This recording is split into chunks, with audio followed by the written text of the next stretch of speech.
a Bill Gates. Los empresarios en la historia del siglo XX, con Diana Uribe. Hoy vamos a continuar con la historia de Henry Ford dentro de nuestro ciclo de la historia del automóvil. La vez pasada habíamos visto cómo él, en su espíritu innovador, juntó una serie de elementos que estaban ahí, que mucha gente estaba trabajando, solo que él encontró la manera de hacerlos un conjunto. Habíamos hablado del origen de Ford como un hijo de migrante, como un hijo de un granjero que siempre tuvo pasión por la mecánica, que nunca se quedó en el trabajo de la granja y que a punta de inventar cosas, a punta de intentar dilucidar cosas con una mente absolutamente obsesionada por la mecánica, llegó a resolver problemas lo suficientemente complejos como para haber generado el mundo de la sociedad industrial tal como es hoy. Habíamos visto cómo, a lo largo de su experiencia grandísima con la Edison, en las cuales él va a trabajar muchos años, cómo se había ido de la granja para trabajar de aprendiz en un taller, cada vez que iba a Detroit, después cuando tuvo que regresar a ayudar a su padre, no perdía la oportunidad de mirar cuáles eran los adelantos que en ese momento se estaban produciendo, y cómo al cabo de una vida entera de experimentación y al cabo de una búsqueda, va a llevar a cabo su sueño, como casi nadie logra verlo, plasmado de una manera concreta y tangible, utilizando la cadena de montaje de Taylor, el principio de la cadena de montaje, de acuerdo con el cual era mucho más eficiente la producción si se fragmentaba, y en lugar de que alguien produjera un objeto completo, todo el mundo produciría una pieza de ese objeto que después se ensamblaría, y eso aceleraría el ritmo de producción y podría masificarlo. Entonces, un invento cuya génesis vamos a contar en los siguientes programas del automóvil, cómo apareció, a quién se le ocurrió, pero básicamente un invento que tenía el motor de 2 tiempos de Otto, que tenía en los neumáticos que sacaría Ford de la bicicleta, que tenía un problema de combustible que Ford va a solucionar a través de la gasolina, que es la manera, digamos, como resuelve el problema de combustión, el problema de chispa, que era uno de los problemas que la electricidad no había podido resolver y el gas tampoco en ese momento. Quedaba por resolver esto. Entonces Ford resuelve el problema del combustible y resuelve el problema de la masificación. Los autos, hasta antes de Ford, eran cosas exóticas, exclusivas, solamente asequibles para millonarios excéntricos, pues tanto que había que llevar una especie de campanero que estuviera delante del automóvil voceando que ahí venía un carro para que no se asustaran los caballos y los niños. Ford se va a poner a pensar en un mundo que no existía. Esto hace a los visionarios poder ver las cosas cuando aún no son, lo que no existe y lo que no se ha inventado. Entonces, Ford lo que hace es imaginarse que si se inventa un vehículo que sea no solamente más rápido, sino más barato que el caballo, va a lograr una revolución en términos de las comunicaciones y las distancias.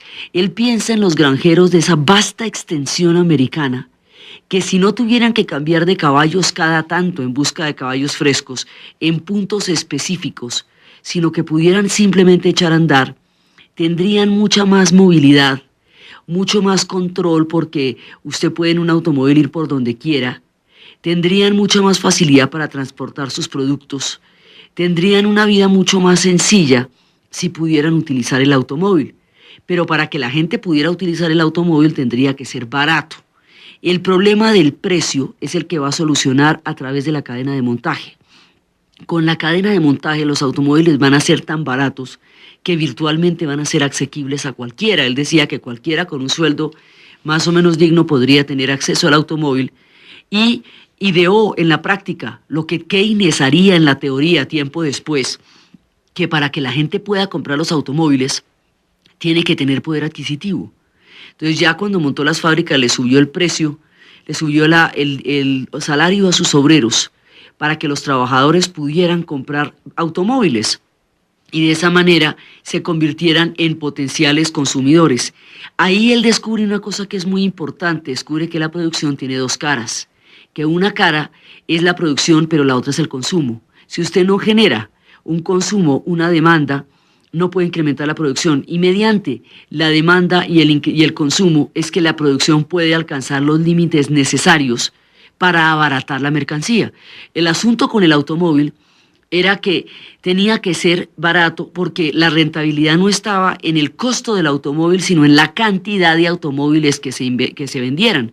Entonces se inventó esto de los incentivos, de que cada 300.000 automóviles vendidos se iba a pagar una bonificación, un premio. Se gastaba un montón de plata en premios, pero eso también incentivaba a los automóviles.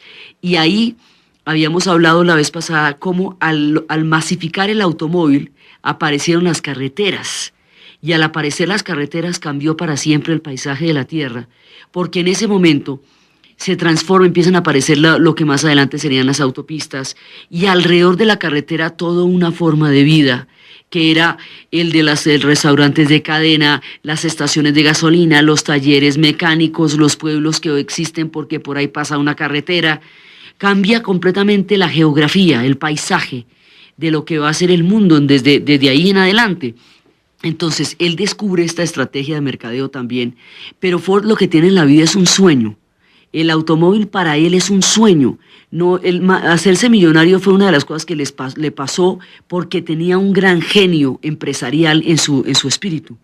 Pero fundamentalmente él lo que quería era, él decía que un automóvil para él era una cosa muchísimo más que un producto elaborado, que era la concreción de una teoría empresarial, que era un sueño, que era como ver en sus propias manos algo realizado. Y sale con el Ford T, y el Ford T se convierte en el auto americano por excelencia.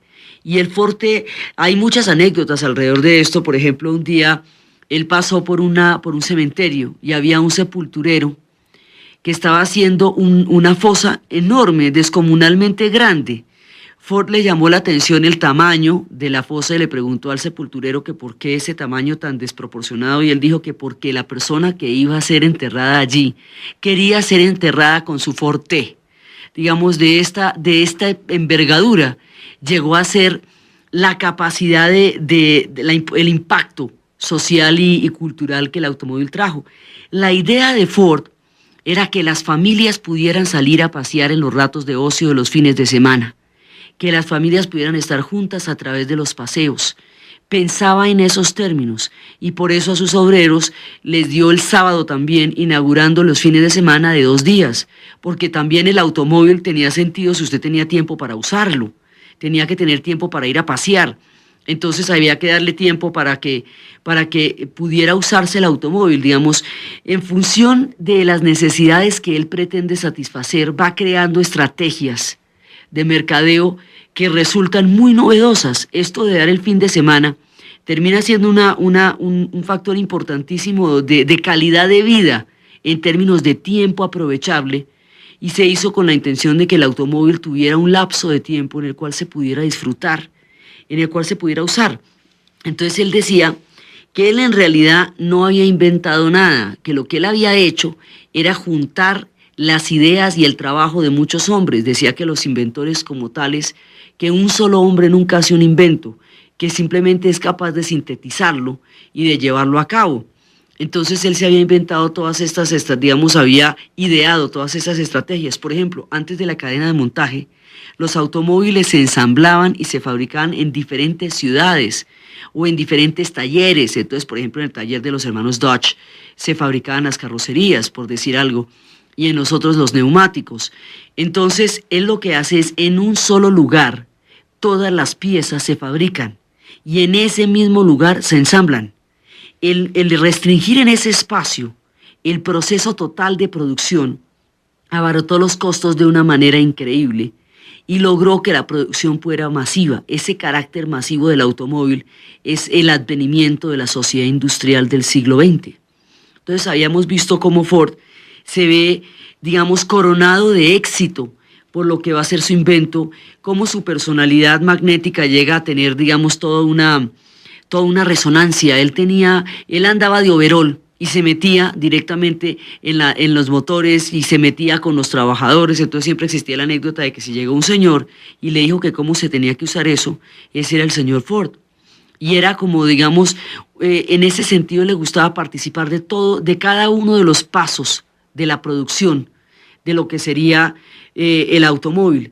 Entonces, de esta manera, él logra toda una mística, logra toda una función y logra fusionar las ideas de lo que en ese momento estaban dando. Entonces, al crear el automóvil masificado y al comprender la estructura de la demanda, él desarrolló una teoría empresarial, desarrolló la teoría del consumidor, masificó el automóvil y cambió el paisaje de lo que sería de ahí en adelante la geografía de las carreteras y los caminos. Ford tiene un periodo de gran esplendor, que son estas primeras décadas del siglo XX. Entre el 10 y el 20 hasta los alboradas de los 30, es su época de mayor gloria, su época de mayor esplendor. Y con este cambio y estas transformaciones que él va a introducir en el paisaje a través de los caminos, con la idea, a través de las carreteras, con la idea de comunicar, de hacer posible el desplazamiento por ese inmenso país. Con esa idea, él va a desarrollar uno de sus proyectos más importantes, que es el automóvil, pero paralelo al proyecto del automóvil, va a haber otro proyecto igualmente trascendente, que va a generar otra revolución también en otro campo. Ese proyecto es el tractor, el Fordson, lo llamaría él. La idea del tractor es que durante milenios, desde los comienzos mismos de las civilizaciones, el hombre se vio atado a la yunta y a los bueyes para poder arar la tierra, en una labor dura, fatigosa, difícil. Entonces, la idea de Ford es hijo de granjero. Recordemos siempre que hubo una tristeza de no poder cumplir los sueños de su padre de ser un granjero, porque a él no le gustaban las granjas, y cómo su padre nunca se sintió satisfecho de Henry Ford, porque se dedicó a los automóviles. Una manera de alguna forma de pagar esta deuda o de hacer un reconocimiento a su padre, a quien de todas maneras quería muchísimo, fue desarrollar el tractor. Al desarrollar el tractor, ¿qué es el tractor? Es ponerle el motor a un arado. Es eso, es ensamblar el arado a un motor y ponerle ruedas, de manera que el hombre no vaya detrás de la yunta, sino adelante, y que lo que esté arando pues esté ahí incorporado a la movilización. Con el tractor se va a incrementar la producción agrícola hasta límites increíbles, y eso va a generar toda una revolución en la agricultura. Estados Unidos, es importante recordarlo, se hizo sobre la base de la frontera abierta. Cuando llegaron las migraciones de finales del siglo pasado, la idea era que había una frontera ilimitada, una frontera que costó el exterminio de todos los pueblos de la pradera, el fin de las civilizaciones indias que habían conocido la libertad de las grandes extensiones de praderas que son los Estados Unidos, que implican la geografía norteamericana. Sobre el exterminio y la sangre de este pueblo, otro pueblo de un tamaño de población inmenso, pues recordemos que entre finales del siglo XIX y comienzos del siglo XX, 40 millones de europeos emigraron. Entonces, ellos emigraban sobre la promesa de una frontera ilimitada. Y esa frontera ilimitada implicaba, bueno, sobrevivir al viaje, llegar con todas las familias y atravesar los Estados Unidos hasta llegar a la tierra de ellos. Había inclusive concursos en los cuales había una especie de carrera, y cuando daban la señal, usted salía corriendo, y hasta donde alcanzara a llegar cuando terminara la señal, eso lo estacaba y era suyo. Así era, digamos, la distribución de la tierra. Esta característica de una apropiación masiva de la tierra que tuvo la colonización de la frontera agrícola en Estados Unidos fue una democratización de la tierra. Eso también es muy importante. Todo el mundo tenía tierra, había tierra para todos, y la propiedad de la tierra estaba dada en términos democráticos, es decir, mucha gente tenía acceso a la propiedad de la tierra. No había una concentración de propiedad tan grande como para que los inventos y los desarrollos solo beneficiaran a unos pocos. con esta estructura democrática de la tierra, los inventos benefician a la gran masa, porque la gran masa es la que es propietaria de la tierra. Entonces, todos estos granjeros tenían el sueño dorado de romper amarras con Europa, de venir a vivir su religión y su fe, muchos al comienzo, otros la comida, porque también fue por hambre que Europa se desocupó, primero por las guerras religiosas y luego por el hambre. El asunto era que esta frontera agrícola es lo que le da a Estados Unidos el contenido de la tierra de oportunidades, porque primero el tamaño geográfico de Europa no daba como para que se pudieran tener estos tamaños de propiedad y tanta gente pudiera tenerlos. Las propiedades, la tierra en Europa era escasa, era pequeña y estaba bastante concentrada y además estaba metida en unos conflictos muy grandes y no era fértil, no tiene, digamos, no hay el nivel de fertilidad que hay en las tierras del oeste, no era tan frecuente, había tierras que eran bastante áridas, bastante estériles. Entonces, esta calidad y esta cantidad de tierra es lo que constituye el mito de la tierra de las oportunidades. Por eso llegaban sin con qué bajarse para coger el ferry que los llevara a Boston. Llegaban millones de italianos, de suecos, de irlandeses. Diariamente llegaban de una manera vertiginosa pasando por la isla Ellis. Entonces, estos emigrantes que van a conquistar la tierra, todos son emigrantes, es decir, la población que se va a formar no es la población que habitó y vio nacer los cielos de América. Esa población fue exterminada. La que viene son todos estos emigrantes expulsados por guerra o por hambre de una Europa que en ese momento no era viable. Entonces llegan allá en penosas condiciones y trabajan la tierra duramente. Cuando se inventa el tractor, todos estos emigrantes que tienen en la tierra su mayor sueño van a encontrar un método de productividad tan importante que van a poder solucionar el problema de comida de los Estados Unidos. O sea, el crecimiento económico de los Estados Unidos se basa en su capacidad industrial, sí, se basa en el automóvil también, pero se basa en la capacidad alimenticia. Fue el solucionar el problema del agro lo que le dio a los Estados Unidos la base para un desarrollo relativamente homogéneo en la medida en que pudo satisfacer necesidades básicas de la población. El tractor revolucionó de tal manera el agro que la productividad no solamente alcanzaba para alimentar a los Estados Unidos, sino que alcanzaba para alimentar a muchos otros países.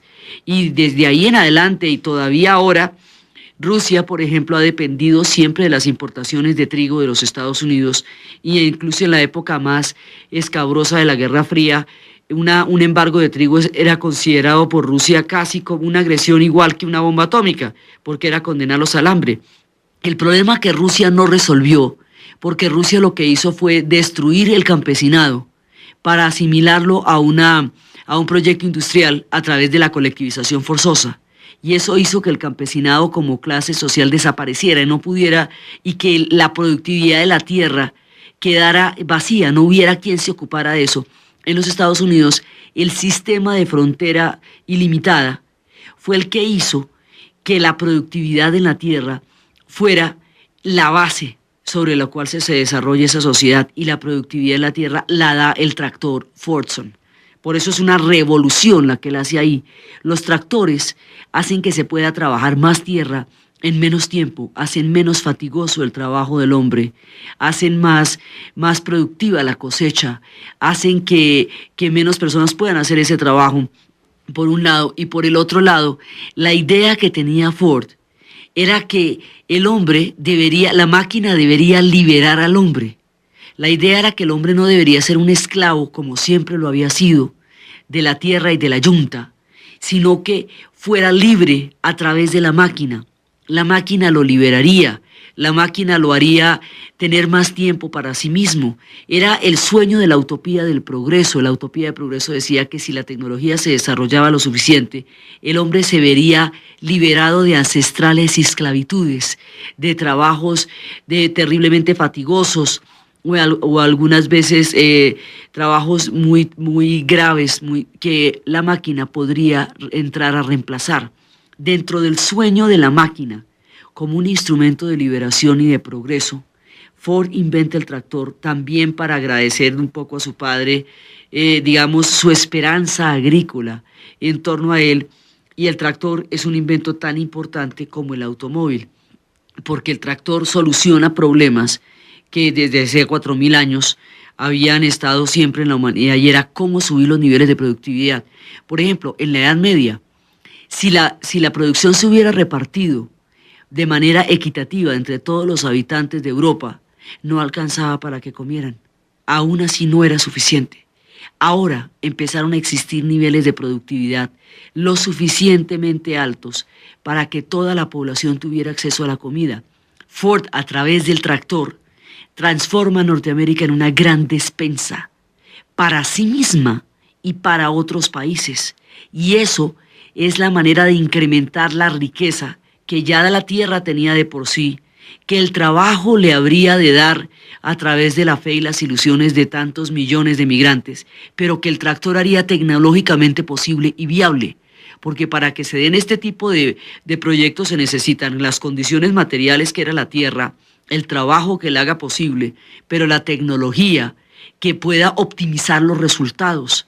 Entonces lo que hizo fue optimizar los resultados del agro, y al optimizar los resultados del agro, pudo transformar toda la estructura de los agricultores, y empezó, digamos, también con los créditos. A él se le ocurrió, por ejemplo, coger el dinero y meterlo en bancos para que la gente pudiera tener préstamos para comprar carros o para comprar tractores. Eso fue, por ejemplo, otra de las cositas que se le ocurrió, que la gente, no solamente a través de subirle los salarios, sino a través de tener cómo prestarles plata, tendría mayor poder adquisitivo, tanto de carros como de tractores. Así que el sistema de créditos también se le ocurrió a él. Todo era producto de cómo optimizar lo que estaba intentando hacer. Sus fines, digamos, el mundo como él lo concebía, tenía una utilidad social y tenía digamos, una utilidad colectiva. La idea del tractor era que todos estos granjeros tuvieran la posibilidad de llevar a cabo un trabajo muchísimo más óptimo y más en términos de esfuerzo y en términos de tiempo, y que para poderlo comprar dispusieran de condiciones como los salarios o los créditos. Entonces esto le va dando a él, digamos, va desarrollando viabilidad. Él tenía una mente que resolvía problemas. Entonces, tenemos un problema técnico, él lo resolvía inmediatamente, y él se metía con los tractores y se metía con los carros y se metía con los talleres de mecánica y se metía con todo esto, porque su mundo era la construcción, era la creación y era la satisfacción de necesidades y la resolución de problemas, digamos. Así era como tenía organizada la mente, y así era como lograba sacar adelante proyectos tan novedosos. Las cosas fueron un resultado de su propia dinámica. Entonces eso lo llevaba, así como lo llevó a concebir lo que era el consumidor como un factor indisoluble de la producción, lo lleva a concebir el crédito como un facilitador del agro, para poder tener acceso a los tractores, porque la maquinaria no se podía comprar de una sola sentada, no existía esa posibilidad, para poder facilitar el que los granjeros tuvieran acceso al tractor. Tantos granjeros teniendo tanto acceso a los tractores por la democratización de la estructura de la tierra en Estados Unidos, hacen que el tractor se masifique tanto como se masificó el automóvil, y que la masificación del tractor produzca una revolución agrícola. Entonces, con estos dos pilares de la sociedad industrial y la base y el soporte agrícola de la sociedad norteamericana, ya con esto Ford ha creado dos inventos sustanciales que nos introducen en el mundo moderno. Ya con esto, Ford ha dado aportes fundamentales para darle la base tecnológica y conceptual a lo que va a ser la sociedad industrial en su conjunto.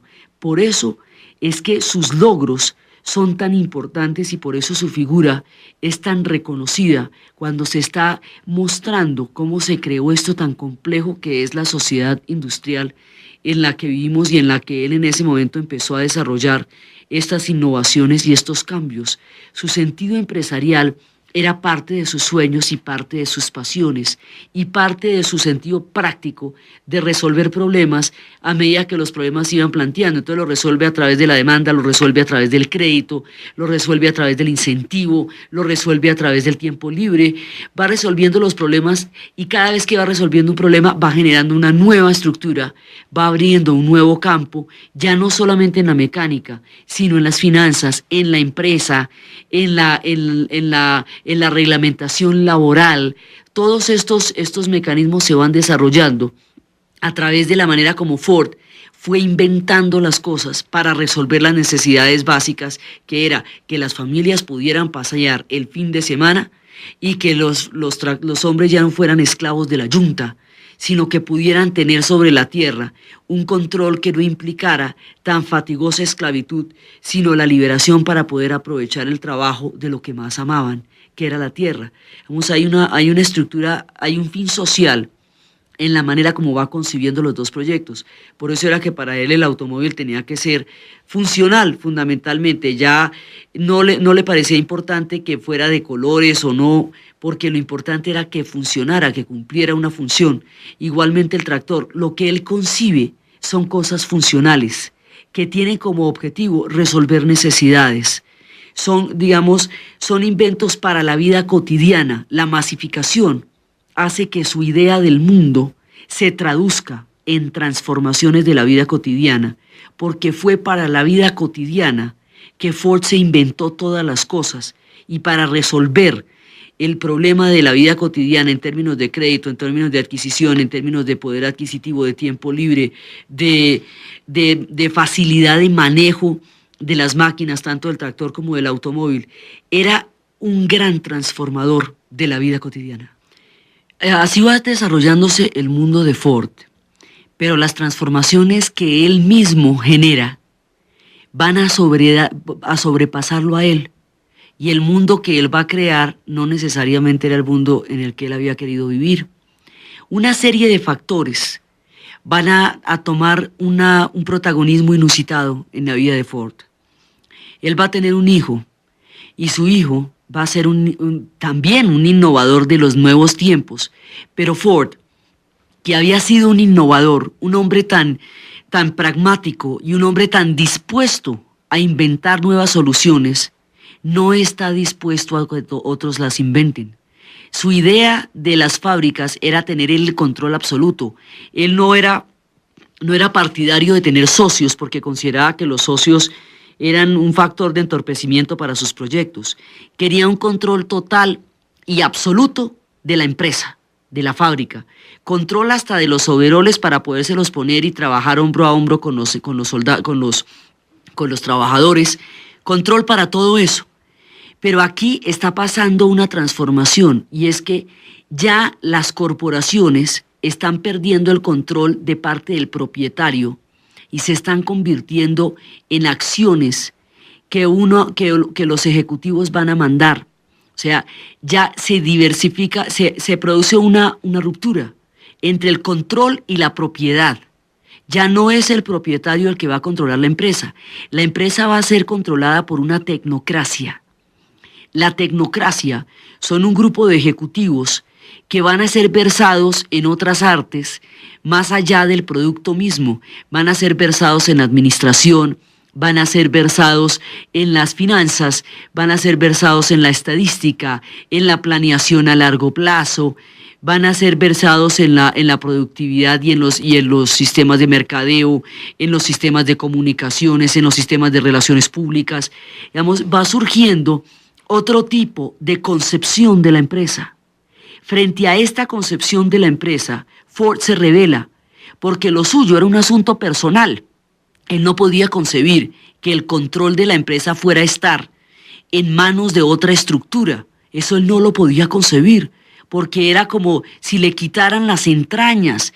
A él no le podían convencer de que se volviera un accionista de su propia compañía y le pasara el control a un grupo de ejecutivos, porque eso era como amputarle un brazo.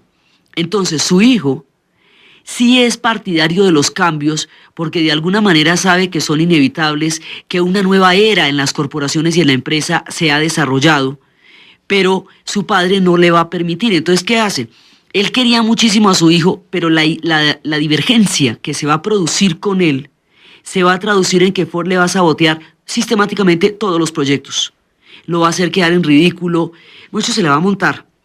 De una manera tal que este muchacho desarrolla una serie de úlceras que van a terminar en un cáncer gástrico y va a morir de cáncer. Esto se le constituye a Ford en una tragedia, porque de alguna manera toda la familia lo responsabiliza de la muerte del hijo, porque dice que él lo condujo hacia su propia destrucción física, a punta de sabotearle toda la vida.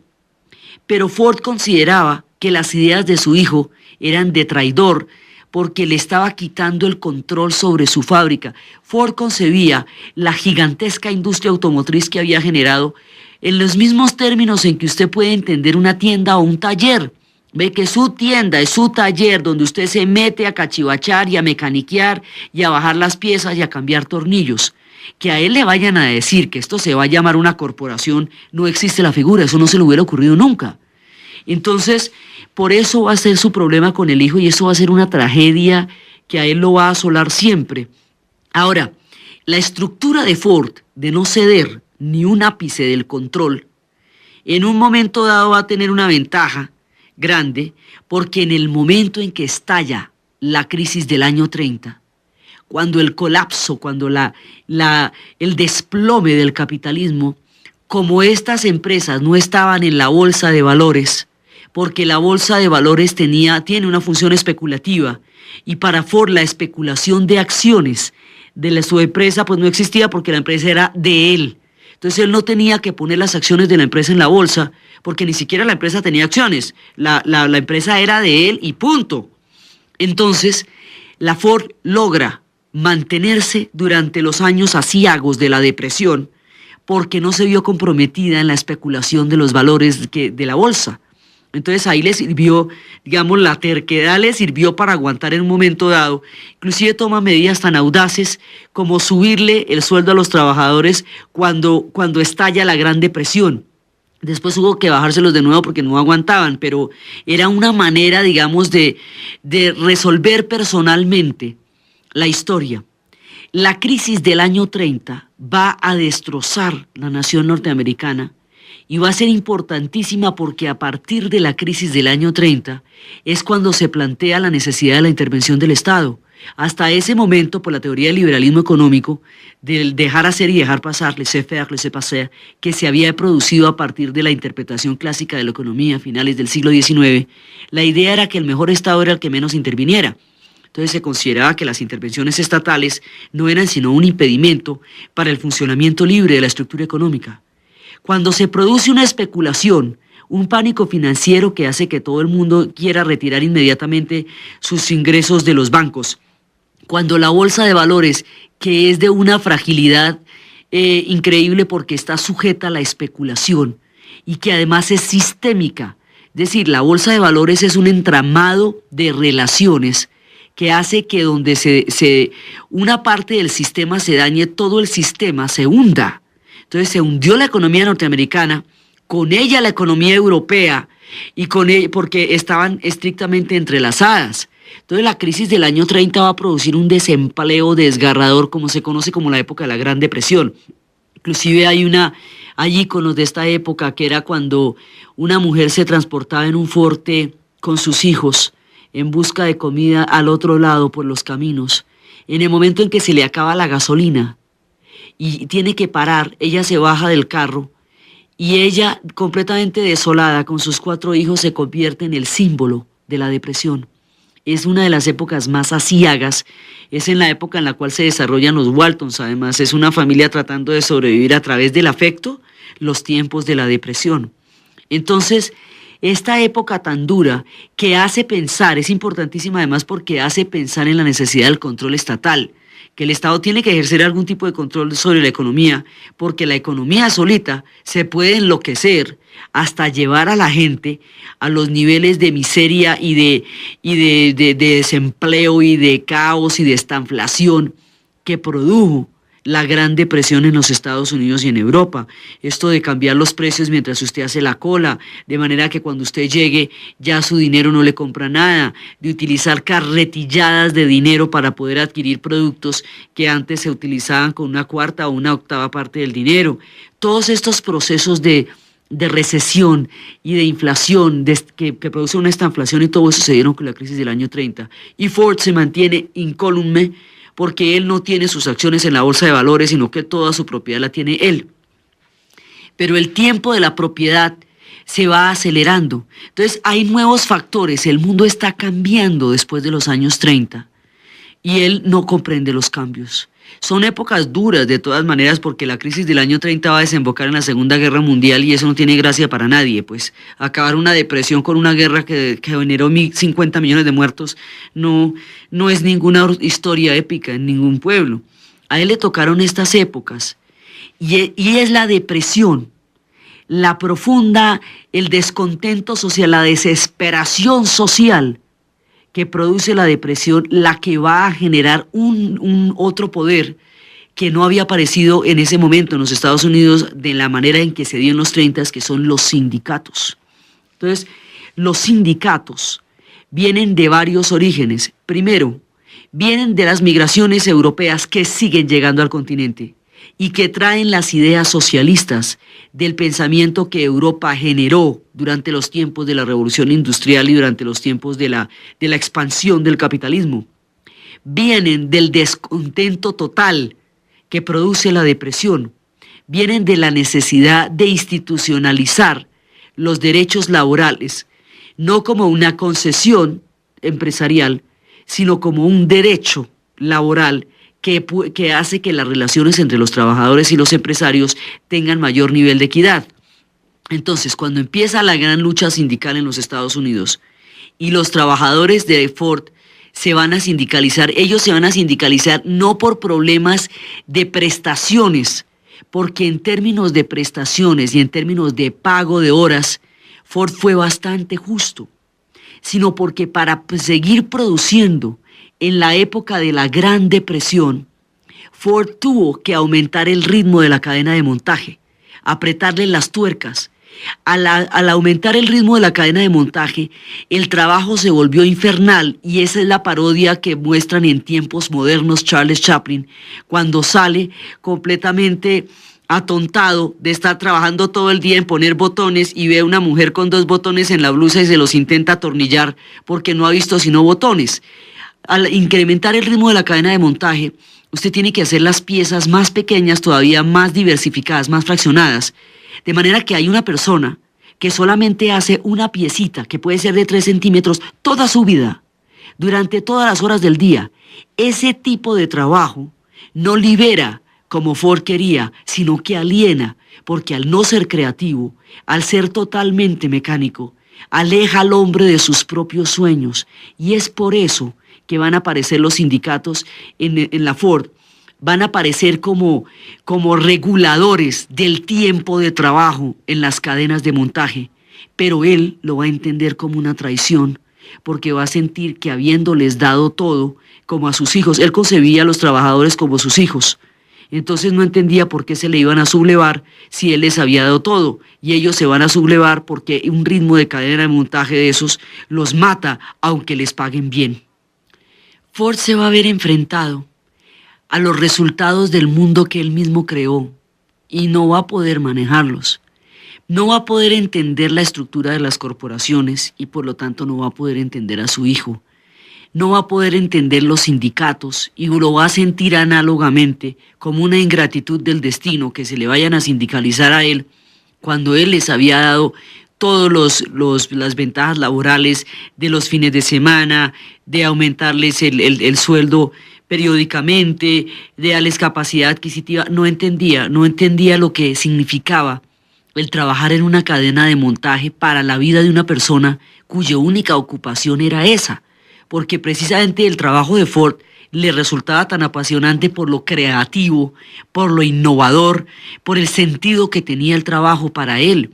El mismo derecho que él tenía del trabajo, que fuera libre, que fuera creativo, que fuera enriquecedor, era el que los trabajadores estaban pidiendo. el derecho a tener un trabajo que tuviera por lo menos diferente distribución u otras horas, o algo que hiciera que la cadena de montaje no fuera una cadena de montaje también que absorbiera a los trabajadores. La cadena de montaje se vuelve porque al tener un ritmo tan grande las cadenas de montaje, los hombres se vuelven esclavos de la cadena de montaje en lugar de liberarse a través de la máquina.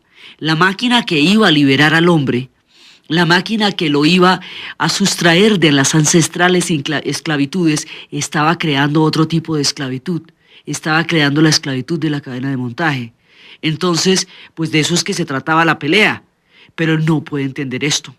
Hay un momento, digamos, en que la capacidad de entender los cambios parece que se le va bloqueando, parece que ya no va a poder entender todas las perspectivas de amplitud, de apertura, que él estuvo dispuesto a tener en todo su proceso creativo. Con el tiempo se le van trancando y ya no entiende los cambios. Entonces hay, uno, la separación entre control y propiedad, que va a ser la pelea con su hijo. Dos, los sindicatos. Y tres, la diversificación de productos. Es decir, ahora resulta que la gente quiere carros de colores, imagínese. Dice, pero ¿y para qué quieren carros de colores? Los carros son para que anden, pues los míos andan. Y entonces, ¿cuál es el problema suyo? Ah, no, que yo lo quiero azulito, que yo lo quiero con alas, que yo lo quiero con boceles. Entonces, resulta que las otras ensambladoras están haciendo carros que tienen colorcitos, que tienen adornitos, que tienen boceles, puede que sean hasta menos buenos que los que él vende, pero la gente los quiere porque son de colores. Él no entiende la diversificación en los productos. Para él el producto es homogéneo, o sea, para él el producto es simple y llanamente sacar adelante resolver una necesidad, la necesidad de transportarse y la necesidad de incrementar la productividad en el cultivo de la tierra. Ya, para eso está el carro, para eso está el tractor. Pero que a usted se le ocurra con ese carro hacer de vanidades y hacer estas carreras que veríamos mucho más adelante en los 50 de pelo engominado y todo eso, eso no le cabía en la cabeza a Ford. Porque para Ford el automóvil era un problema funcional. Él trabajó para resolver necesidades, no trabajó para satisfacer vanidades. Entonces, la vanidad del consumo, no como necesidad, que era como lo concebía Ford, sino como vanidad, que es como empieza a darse, él no la va a entender. En cierto sentido, en las economías de los países del bloque socialista pasó algo análogo. La maquinaria satisfacía necesidades básicas. Todo lo que no fuera básico era considerado suntuario. Y finalmente, cuando vinieron después, el consumo fue el que más los amenazó, porque los bienes de consumo ligero fueron los que en última se tradujeron como calidad de vida, como libertad, como una cantidad de cosas. Los bienes de consumo ligero desarrollaron una mentalidad, la mentalidad de creación de necesidades, por ejemplo. No todas esas cosas se necesitan, entonces hay que hacerle sentir a las personas que para que las compren, las necesita para otra cosa, ya no para transportarse, ya no para lo básico, sino para que las chicas lo miren o para que los chicos la miren. Digamos, ese desplazar las necesidades hacia otro tipo de expectativas para que la gente compre eso, aunque no lo necesite para nada. Eso Ford no lo va a entender. ¿Para qué quiere la gente carritos de colores? Él por eso decía que su automóvil podía venir en cualquier color que la gente quisiera, siempre y cuando ese color fuera el negro.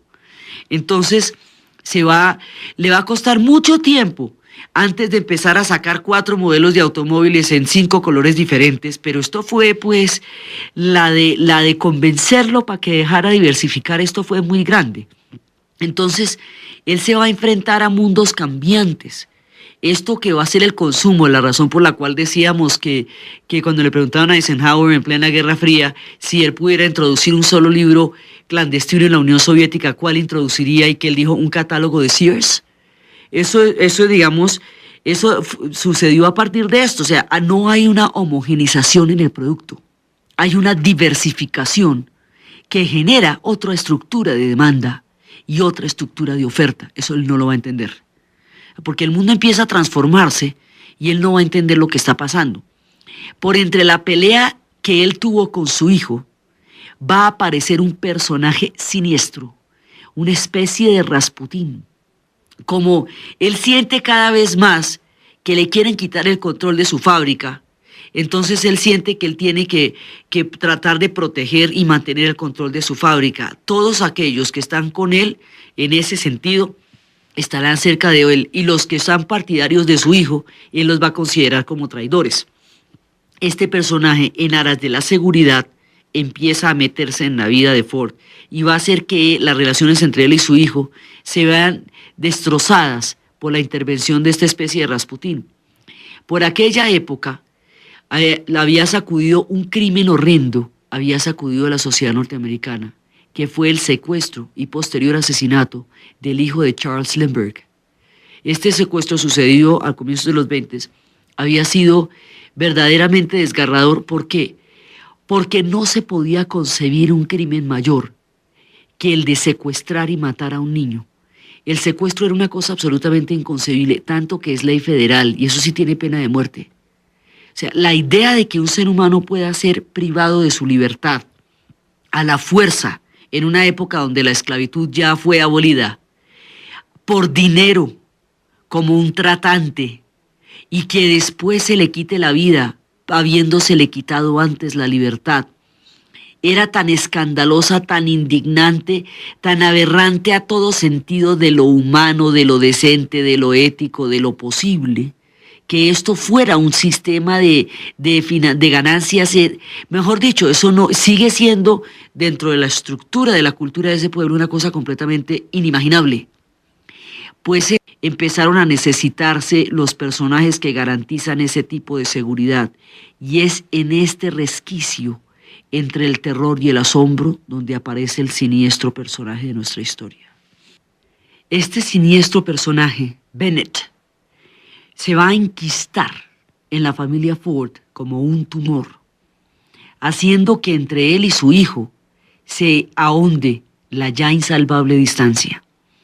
Va a aislar a Ford de todos aquellos que no estén de acuerdo con su teoría del control total del poder.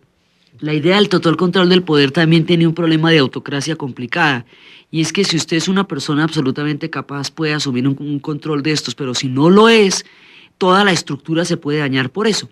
Entonces, por entre el terror y el espanto que produjo el secuestro del hijo de Lindbergh, por entre la necesidad que ellos empiezan a sentir de una seguridad, es donde aparece este personaje, una especie de Rasputín, que se sienta al oído de Ford y lo aísla de su hijo, y lo aísla de la posibilidad de modernizar. Ford era bien reacio a modernizar en términos administrativos la fábrica, pero con este personaje pues la cosa se va a complicar muchísimo más, y este personaje, para combatir, digamos, compartiendo los miedos de Ford, los va a combatir de maneras siniestras. Y eso de combatirlo de manera siniestra le va a hacer muchísimo daño a Ford, porque es que este personaje es de una orientación turbia, y eso no le va a ayudar en nada a Ford. Entonces, por ejemplo, como Ford resiente la existencia de los sindicatos, pues este organiza escuadrones de rompehuelgas, de matones, que físicamente asesinaban a las personas que estaban intentando sindicalizarse. Entonces le va a dar un carácter criminal a la oposición que la empresa en un momento tenía frente a la formación de sindicatos. Entonces, una cosa es que usted no entienda la necesidad de los sindicatos si usted todo el tiempo intentó remunerar económicamente de la manera más justa a la gente, y otra muy distinta, que la mate por eso. Entonces, este personaje va a utilizar estos escuadrones rompehuelgas que se ven en las películas para que maten a las personas que están buscando asociaciones, por un lado. Por otro lado, lo separa totalmente de su hijo y lo va como aislando del mundo. Es un personaje de esos que se presentan muchísimo alrededor de los poderosos, que de una manera subterfugia van ejerciendo un poder paralelo. A este personaje va a hacer un daño terrible, y ya al final, cuando viene el nieto de Ford, que es el que lo va a echar como un perro a la calle, pues mejor dicho, para que la gente no lo vuelva a mirar, pero había hecho todo el daño que usted quiera, mientras tanto. Entonces, Ford viene como en una época de crisis muy grande, porque ya no puede mantener las cosas, porque él quiso tener el control toda la vida de todo, y eso no se puede, y cuando siente que las cosas se le escapan de las manos, su vida se va haciendo cada vez más complicada. Ford siempre fue un pacifista, porque consideraba, por un problema práctico, como ingeniero que era, que la guerra es estúpida porque es un factor de atraso, detiene el progreso, hace que la gente se ocupe de un poco de pendejadas pudiendo trabajar. Entonces, pudiendo trabajar la gente y produciendo una sociedad industrial cada vez más grande, se van a matarse. Entonces, mejor dicho, no entiende como para qué se hace una guerra. Si todo se ha desarrollado para tener una sociedad industrial, cuando ya la tienen deciden destruirla matando a las personas que la integran. Entonces, él siempre ve la guerra desde el punto de vista del absurdo, dijo, esto que llaman, mejor dicho, como para qué nos vamos a ir a matar allá o qué. Entonces, Ford siempre se opuso a la guerra. En la Primera Guerra Mundial impidió que sus hijos se alistaran, y en la Segunda también.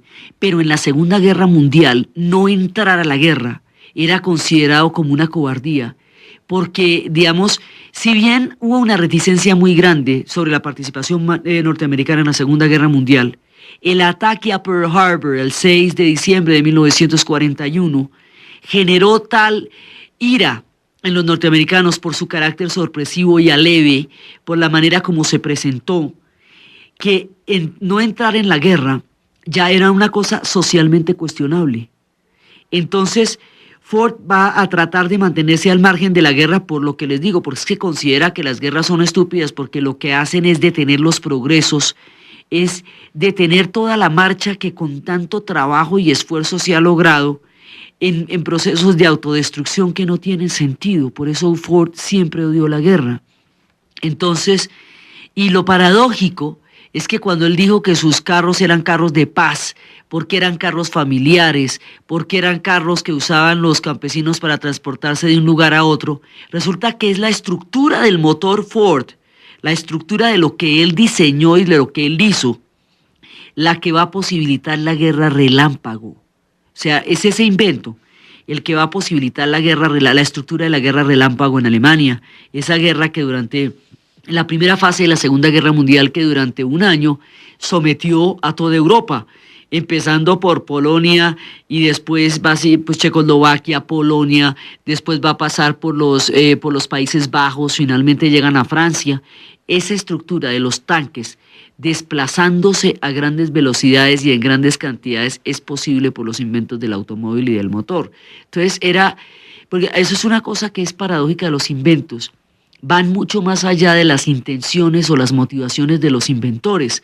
Cuando Nobel se inventó la dinamita, la hizo para hacer túneles que pudieran facilitar la construcción de carreteras, de vías, de grandes empresas, de represas. Nunca pensó que fuera a utilizarse contra los hombres.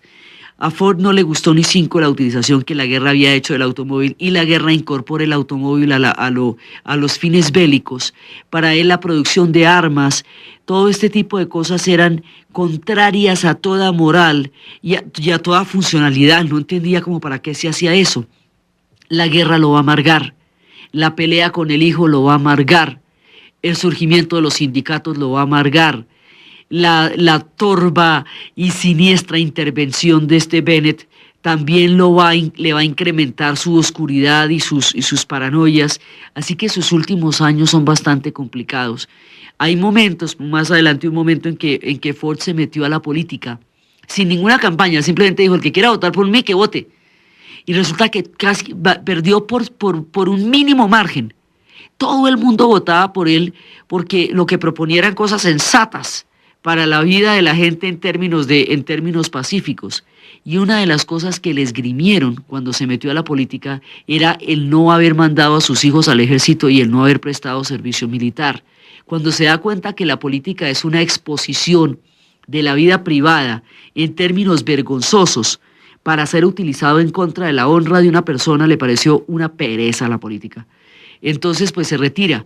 Vamos, hay muchos experimentos en su vida. Otro día le da porque la gente debe comer cosas sanas. Entonces prohíbe el tabaco en su fábrica, prohíbe el alcohol en su fábrica y hace experimentos con coliflores y lechugas y todo el mundo en la fábrica tiene que comer coliflores y lechugas porque él dijo. Entonces también, digamos, tenía una serie de excentricidades en el sentido de querer hacer de todo el mundo lo que él consideraba bueno y querer manejar como un patriarca una fábrica. O sea, en el ocaso de su vida, él se convierte en el patriarca de la industria, cuando la industria ya no tenía patriarcas, cuando la General Motors ya había desarrollado la diversificación de los productos, cuando la teoría empresarial ya había desarrollado la diferencia entre control y propiedad, y eso había llevado a la creación de departamentos de ventas, departamentos de materiales, departamentos de suministros, y esos departamentos se alimentaban de una competencia grandísima que hacía que unos y otros, a través de un proceso bastante canibalesco, desarrollaran más utilidades. Y esa creación de las corporaciones también hizo que los sueños como tal no fueran importantes. Lo importante eran los resultados en términos de rentabilidad, con un carácter gerencial y no con un carácter personal, de ver reflejado en el producto mi propio ser y mi propio anhelo. Entonces, la General Motors empieza con este esquema empresarial y el mundo se le va transformando en sus narices sin que él encuentre la manera de retroceder un poco el tiempo y haber hecho más amable esa transición hacia la sociedad industrial que él mismo ayudó a generar y en las cuales él es uno de sus principales artífices. Entonces, la guerra lo va a ensombrecer porque para él no era el motivo, digamos, de patriotismo que era para los otros. La política lo va a desengañar, además porque él era una persona de una formación en términos culturales muy escasa, porque toda la vida estuvo metida entre los talleres, pues el tipo lo que sabía era de pernos y de tornillos. Entonces decía cada cosa. Cuando lo entrevistaban, daba unas declaraciones que permitían que todo el mundo hiciera las mofas más grandes de él, cuando él simplemente era un hombre pragmático metido en lo suyo. Tuvo épocas, por ejemplo, él no sabía ni conocía el acervo del pueblo judío. 2 o 3 problemas que tuvo con algún socio de origen judío y daba declaraciones que sin que esa fuera su intención aparecían como antisemitas. Entonces, por ejemplo, en la Metro-Goldwyn-Mayer nunca entró un Ford, estuvo vetado el Ford T de todas las películas de Hollywood por un montón de tiempo porque se le acusaba de antisemita. Él no sabía ni qué era el semitismo ni qué era nada de eso. Formaba parte de esa ignorancia que él tenía respecto a la cultura del mundo. Simplemente hablaba por asuntos prácticos y personales. Y eso interpretado desde un personaje público, como él llegó a ser, pues se utilizaba de miles de maneras. Entonces, por eso hasta estuvo prohibido el Forte en las películas que filmaba la Metro-Goldwyn-Mayer. Digamos, su vida se ve expuesta a las paradojas, porque sale de sus manos el mundo en el que vive. Entonces ya no, él al tratar de sujetarlo, de aferrarse al mundo para que no gire, para que no cambie, lo que está haciendo él es enredarse en el vértice de los tiempos cambiantes. Y eso es lo que le va a pasar en la última etapa de su vida. Se va a quedar, digamos, se va quedando atrás porque perdió la capacidad de aceptar los cambios, porque los cambios ya no le gustaban. Si ya había hecho todo lo que él quería, ya tenía un vehículo funcional, ¿para qué había que hacerlo bonito? Si ya tenía el control de la empresa, ¿para qué lo iba a ceder?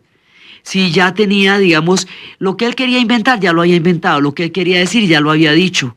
Entonces, la evolución de esas cosas, él no las consideraba ni siquiera necesarias y menos posibles. Entonces, al final de su vida se enreda en estos engranajes familiares y en estos engranajes empresariales, políticos, y de toda la naturaleza que se le van apareciendo, y el tipo no sabe manejar ese mundo, porque el mundo suyo hacía tiempo que había cambiado, había desaparecido ante sus ojos, y esto ya era un mundo mucho más, menos romántico, o sea, un mundo muchísimo menos poblado de sueños, muchísimo más brutal, porque después de la Segunda Guerra Mundial definitivamente se pierde la inocencia ante un ataque de estos, y es un mundo mucho más rudo que el mundo en el cual él vivió, y el tipo no lo puede entender. Entonces todos estos conflictos van a llevar a que haya, digamos, un bache en la dinastía porque su hijo no pudo salir adelante porque Ford se lo impidió. Entonces, y porque este personaje Bennett se dedicó a alimentarse del río revuelto. Entonces, las cosas se le van complicando a Ford, cada vez más se le van complicando, y finalmente aparece otro personaje que es el nieto.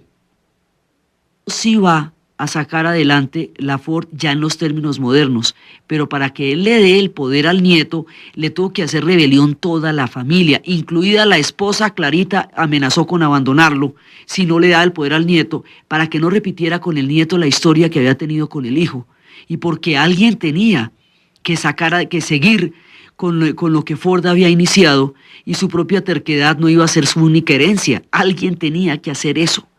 Entonces, en el final de su vida hay varias cosas. Bueno, hay un momento en el cual él le rinde un homenaje muy hermoso a Edison. Edison moriría antecitos de la crisis del año 30, le hace un homenaje muy bello, en la cual él le hace un homenaje por toda la nación al hombre que había inventado la electricidad. Y el homenaje consistía en bajarle las bombillas, bajar la intensidad de las bombillas en todos los Estados Unidos para conmemorar el aniversario de la creación de la bombilla eléctrica.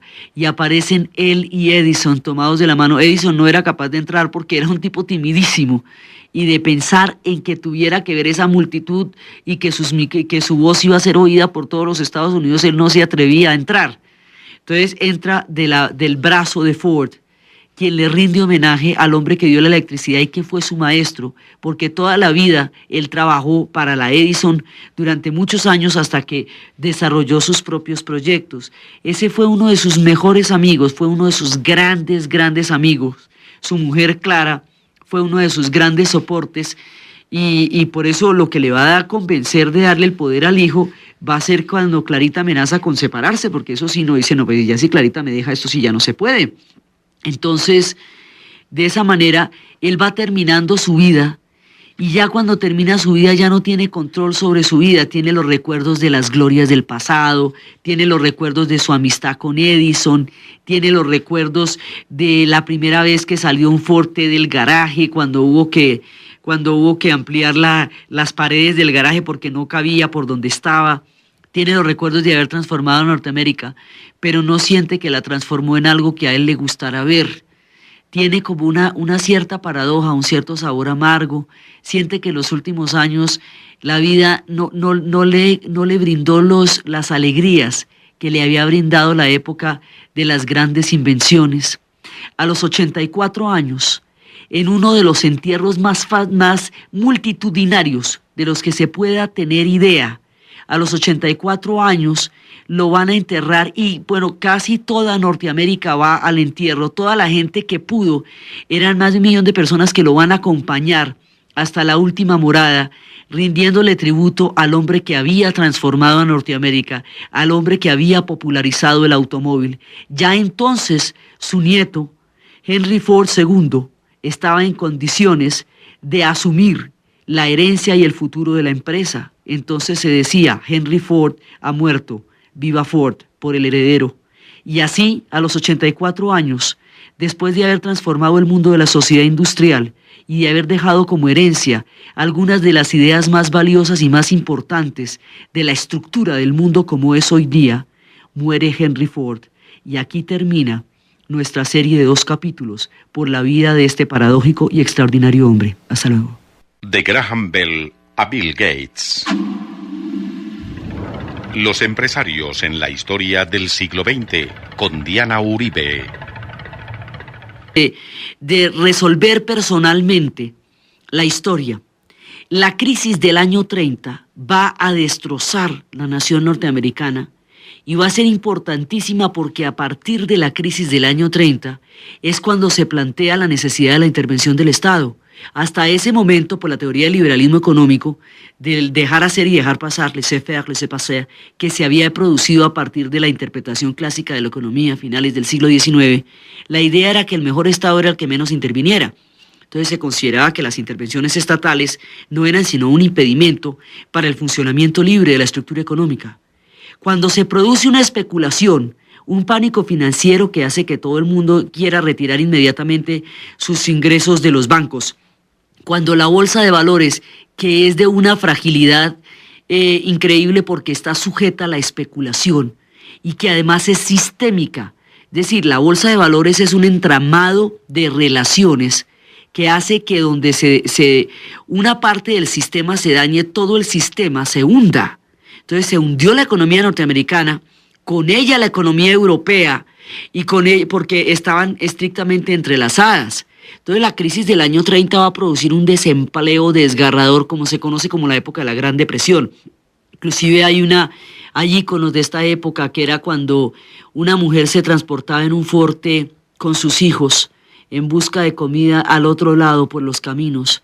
En el momento en que se le acaba la gasolina y tiene que parar, ella se baja del carro y ella, completamente desolada con sus 4 hijos, se convierte en el símbolo de la depresión. Es una de las épocas más aciagas, es en la época en la cual se desarrollan los Waltons. Además, es una familia tratando de sobrevivir a través del afecto los tiempos de la depresión. Entonces, esta época tan dura que hace pensar, es importantísima además porque hace pensar en la necesidad del control estatal, que el Estado tiene que ejercer algún tipo de control sobre la economía, porque la economía solita se puede enloquecer hasta llevar a la gente a los niveles de miseria y de desempleo y de caos y de estanflación que produjo la Gran Depresión en los Estados Unidos y en Europa. Esto de cambiar los precios mientras usted hace la cola, de manera que cuando usted llegue ya su dinero no le compra nada, de utilizar carretilladas de dinero para poder adquirir productos que antes se utilizaban con 1/4 o 1/8 parte del dinero. Todos estos procesos de recesión y de inflación que produce una estanflación, y todo eso se dieron con la crisis del año 30. Y Ford se mantiene incólume porque él no tiene sus acciones en la bolsa de valores, sino que toda su propiedad la tiene él.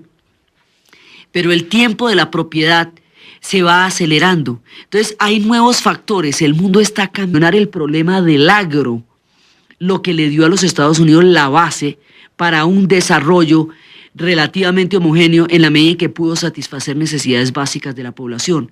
El tractor revolucionó de tal manera el agro que la productividad no solamente alcanzaba para alimentar a los Estados Unidos, sino que alcanzaba para alimentar a muchos otros países.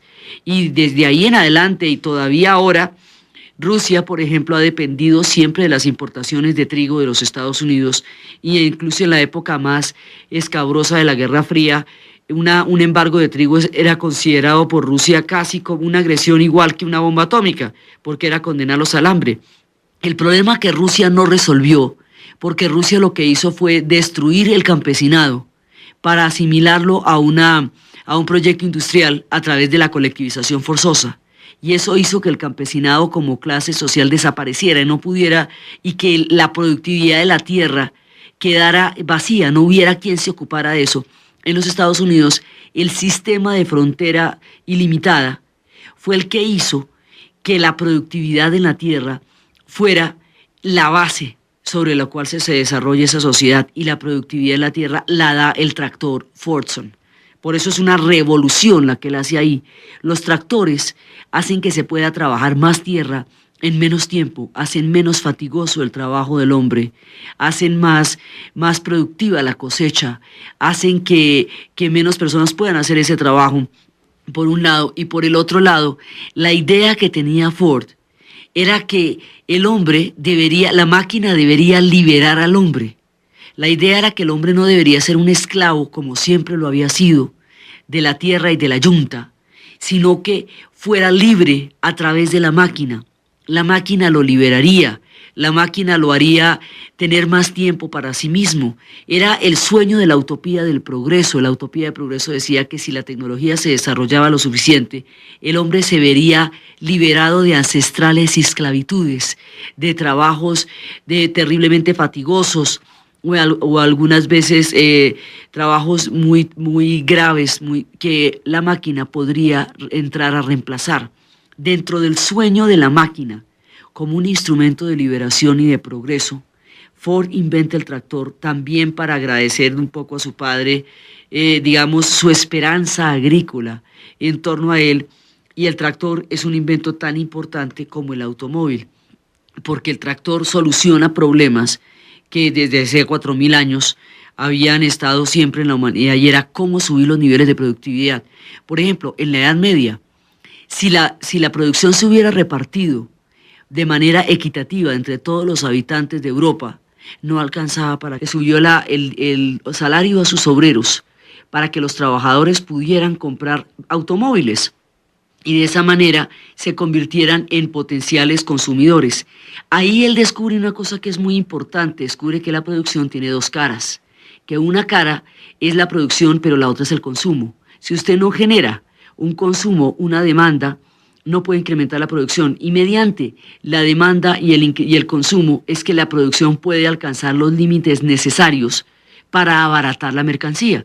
El asunto con el automóvil era que tenía que ser barato porque la rentabilidad no estaba en el costo del automóvil, sino en la cantidad de automóviles que se vendieran.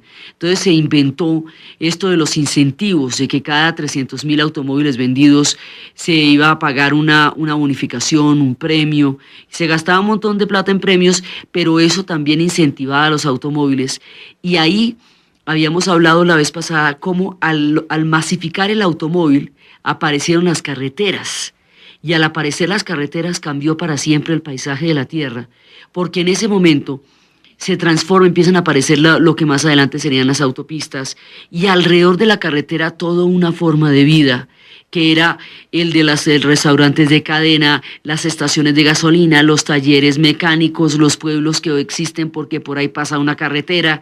Cambia completamente la geografía, el paisaje de lo que va a ser el mundo desde ahí en adelante. Entonces, él descubre esta estrategia de mercadeo también, pero Ford lo que tiene en la vida es un sueño. El automóvil para él es un sueño. No, hacerse millonario fue una de las cosas que le pasó porque tenía un gran genio empresarial en su espíritu. Pero fundamentalmente él lo que quería era, él decía que un automóvil para él era una cosa muchísimo más que un producto elaborado, que era la concreción de una teoría empresarial, que era un sueño, que era como ver en sus propias manos algo realizado. Y sale con el Ford T, y el Ford T se convierte en el auto americano por excelencia. Y el Ford T, hay muchas anécdotas alrededor de esto. Por ejemplo, un día él pasó por un cementerio y había un sepulturero que estaba haciendo una fosa enorme, descomunalmente grande. Ford le llamó la atención el tamaño de la fosa y le preguntó al sepulturero que por qué ese tamaño tan desproporcionado, y él dijo que porque la persona que iba a ser enterrada allí quería ser enterrada con su Ford T. Digamos, de esta envergadura llegó a ser la capacidad el impacto social y cultural que el automóvil trajo. La idea de Ford era que las familias pudieran salir a pasear en los ratos de ocio de los fines de semana, que las familias, entonces siempre existía la anécdota de que si llegó un señor y le dijo que cómo se tenía que usar eso, ese era el señor Ford. Y era como, digamos, en ese sentido le gustaba participar de todo, de cada uno de los pasos de la producción, de lo que sería el automóvil. Entonces, de esta manera, él logra toda una mística, logra toda una función, y logra fusionar las ideas de lo que en ese momento estaban dando. Entonces, al crear el automóvil masificado y al comprender la estructura de la demanda, él desarrolló una teoría empresarial, desarrolló la teoría del consumidor, masificó el automóvil y cambió el paisaje de lo que sería de ahí en adelante la geografía de las carreteras y los caminos. Ford tiene un periodo de gran esplendor, que son estas primeras décadas del siglo XX. Entre el 10 y el 20, hasta los alboradas de los 30, es su época de mayor gloria, su época de mayor esplendor. Y con este cambio y estas transformaciones que él va a introducir en el paisaje a través de los caminos, con la idea, a través de las carreteras, con la idea de comunicar, de hacer posible el desplazamiento por ese inmenso país.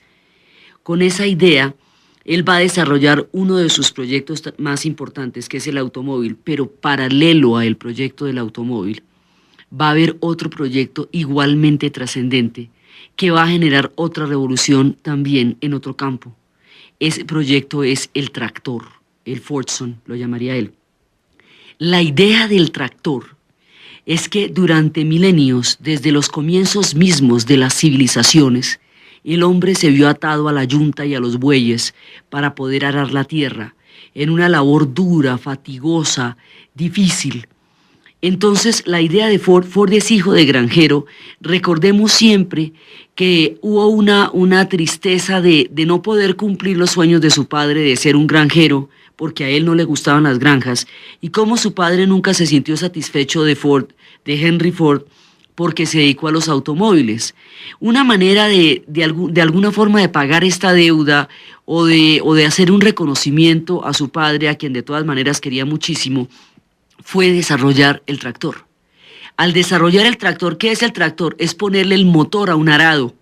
Es eso, es ensamblar el arado a un motor y ponerle ruedas, de manera que el hombre no vaya detrás de la yunta, sino adelante, y que lo que esté arando pues esté ahí incorporado a la movilización.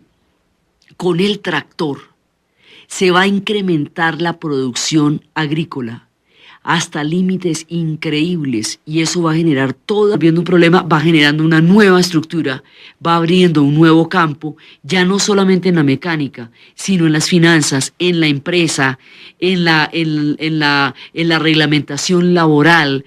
Todos estos mecanismos se van desarrollando a través de la manera como Ford fue inventando las cosas para resolver las necesidades básicas, que era que las familias pudieran pasear el fin de semana y que los hombres ya no fueran esclavos de la yunta, sino que pudieran tener sobre la tierra un control que no implicara tan fatigosa esclavitud, sino la liberación para poder aprovechar el trabajo de lo que más amaban, que era la tierra. Vamos, hay una estructura, hay un fin social en la manera como va concibiendo los dos proyectos. Por eso era que para él el automóvil tenía que ser funcional, fundamentalmente. Ya no le parecía importante que fuera de colores o no, porque lo importante era que funcionara, que cumpliera una función. Igualmente el tractor, lo que él concibe son cosas funcionales, que tienen como objetivo resolver necesidades. Son inventos para la vida cotidiana. La masificación hace que su idea del mundo se traduzca en transformaciones de la vida cotidiana, porque fue para la vida cotidiana que Ford se inventó todas las cosas, y para resolver el problema de la vida cotidiana en términos de crédito, en términos de adquisición, en términos de poder adquisitivo, de tiempo libre, de facilidad de manejo de las máquinas, tanto del tractor como del automóvil, era un gran transformador de la vida cotidiana. Así va desarrollándose el mundo de Ford, pero las transformaciones que él mismo genera van a sobrepasarlo a él, y el mundo que él va a crear no necesariamente era el mundo en el que él había querido vivir. Una serie de factores van a tomar un protagonismo inusitado en la vida de Ford. Él va a tener un hijo, y su hijo va a ser también un innovador de los nuevos tiempos, pero Ford, que había sido un innovador, un hombre tan pragmático y un hombre tan dispuesto a inventar nuevas soluciones, no está dispuesto a que otros las inventen. Su idea de las fábricas era tener el control absoluto. Él no era partidario de tener socios, porque consideraba que los socios eran un factor de entorpecimiento para sus proyectos. Quería un control total y absoluto de la empresa, de la fábrica. Control hasta de los overoles para podérselos poner y trabajar hombro a hombro con los trabajadores. Control para todo eso. Pero aquí está pasando una transformación, y es que ya las corporaciones, su vida, se va quedando atrás, porque perdió la capacidad de aceptar los cambios, porque los cambios ya no le gustaban. Si ya había hecho todo lo que él quería, ya tenía un vehículo funcional, ¿para qué había que hacerlo bonito? Si ya tenía el control de la empresa, ¿para qué lo iba a ceder? Si ya tenía, lo que él quería inventar, ya lo había inventado, lo que él quería decir, ya lo había dicho. Entonces, la evolución de esas cosas, él no las consideraba ni siquiera necesarias y menos posibles. Entonces, al final de su vida se enreda en estos engranajes familiares y en estos engranajes empresariales, políticos y de toda la naturaleza que se le van apareciendo, y el tipo no sabe manejar ese mundo, porque el mundo suyo hacía tiempo que había cambiado, había desaparecido ante sus ojos, y esto ya era un mundo mucho más, menos romántico, o sea, un mundo muchísimo menos poblado de sueños, muchísimo más brutal, porque después de la Segunda Guerra Mundial definitivamente se pierde la inocencia ante un ataque de estos, y es un mundo mucho más rudo que el mundo en el cual él vivió, y el tipo no lo puede entender. Entonces, todos estos conflictos van a llevar a que haya, digamos, un bache en la dinastía porque su hijo no pudo salir adelante porque Ford se lo impidió. Entonces, y porque este personaje Bennett se dedicó a alimentarse del río revuelto. Entonces, las cosas se le van complicando a Ford, cada vez más se le van complicando, y finalmente aparece otro personaje que es el nieto. Sí va a sacar adelante la Ford ya en los términos modernos, pero para que él le dé el poder al nieto, le tuvo que hacer rebelión toda la familia, incluida la esposa Clarita, amenazó con abandonarlo si no le da el poder al nieto, para que no repitiera con el nieto la historia que había tenido con el hijo, y porque alguien tenía que seguir con lo que Ford había iniciado, y su propia terquedad no iba a ser su única herencia, alguien tenía que hacer eso. Entonces, en el final de su vida hay varias cosas. Bueno, hay un momento en el cual él le rinde un homenaje muy hermoso a Edison. Edison moriría antecitos de la crisis del año 30, le hace un homenaje muy bello, en la cual él le hace un homenaje por toda la nación al hombre que había inventado la electricidad. Y el homenaje consistía en bajarle las bombillas, bajar la intensidad de las bombillas en todos los Estados Unidos para conmemorar el aniversario de la creación de la bombilla eléctrica.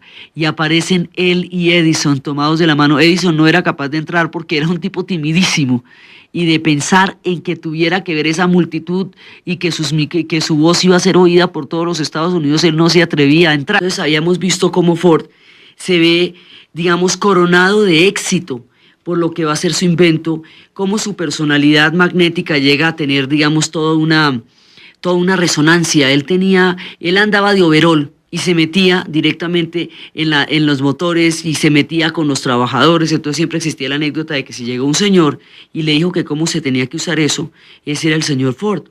Y era como, digamos, en ese sentido le gustaba participar de todo, de cada uno de los pasos de la producción de lo que sería el automóvil.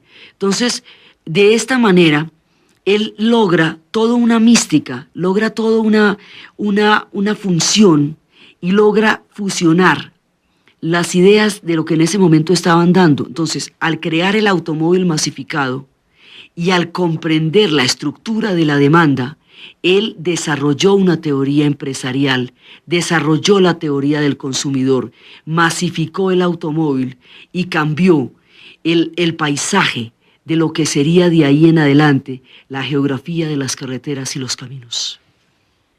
Ford tiene un periodo de gran esplendor, que son estas primeras décadas del siglo XX. Entre el 10 y el 20 hasta los alboradas de los 30, es su época de mayor gloria, su época de mayor esplendor, y con este cambio y estas transformaciones que él va a introducir en el paisaje a través de los caminos, con la idea, a través de las carreteras, con la idea de comunicar, de hacer posible el desplazamiento por ese inmenso país.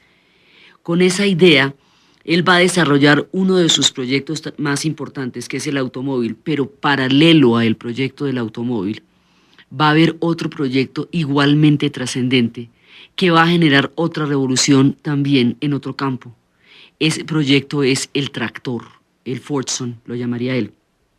La idea del tractor es que durante milenios, desde los comienzos mismos de las civilizaciones, el hombre se vio atado a la yunta y a los bueyes para poder arar la tierra, en una labor dura, fatigosa, difícil. Entonces, la idea de Ford es hijo de granjero.